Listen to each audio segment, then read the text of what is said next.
What is a tack? A tack is when a boat passes through the eye of the wind onto a new tack. A tack is broken into two parts. One, the luff, and the second part is the tack.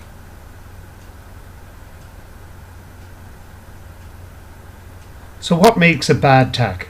A bad tack is when you use too much rudder and draw a question mark on the water behind you, as you can see in the diagram here.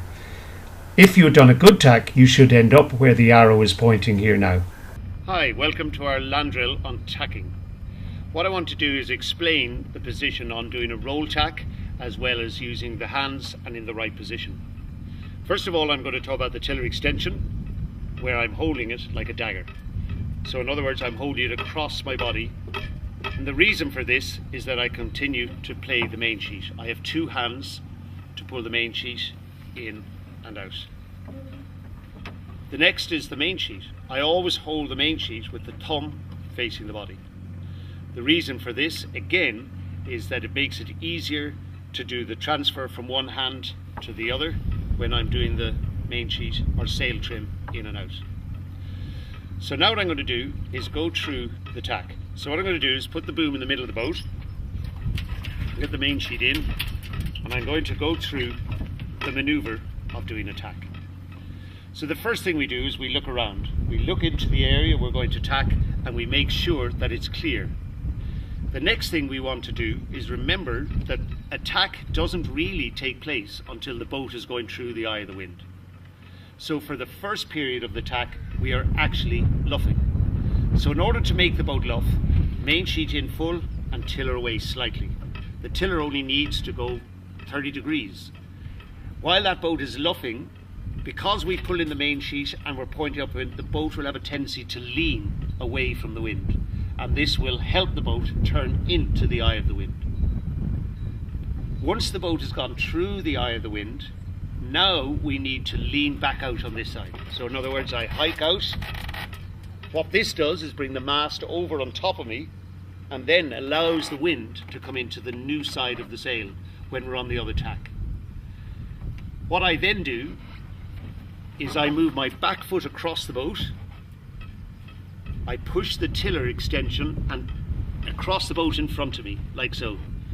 I follow the tiller extension. I sit down on the new side. I am still able to steer the boat from behind the back, and I'm still holding the main sheet with the tiller facing, or the thumb facing the body. I then bring my back foot across and I get ready for the changeover to steer the boat from behind my back. The next thing is the transfer of the hands. This hand comes back to the tiller extension and grips it with thumb facing body, as you can see.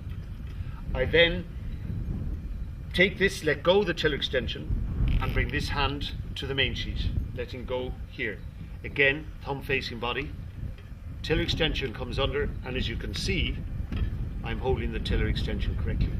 And then I am back into sailing back upwind again, using again two hands to play the main sheet. We will continue to show you this on the water. As you will see in the video, you will see more of how the boat rolls during the tack. But these that we did here in the land drill explains the hand movements and how we move across the boat. Okay, here we see the helm crew in upwind mode, keeping the boat flat using the main sheet all the time. Now we've slowed down the video and you can actually see the helm crew move in slightly to induce a leeward heel. Now the boat is luffing, arrives at head to wind. Helm and crew move across quickly in order to flatten the boat down. Thumb to body with the main sheet, the switch is made, and then back into upwind mode, trimming the sails required for the breeze. Well, now let's sum up what a good tack is. First of all, luff, then tack. Dagger grip and thumb to body.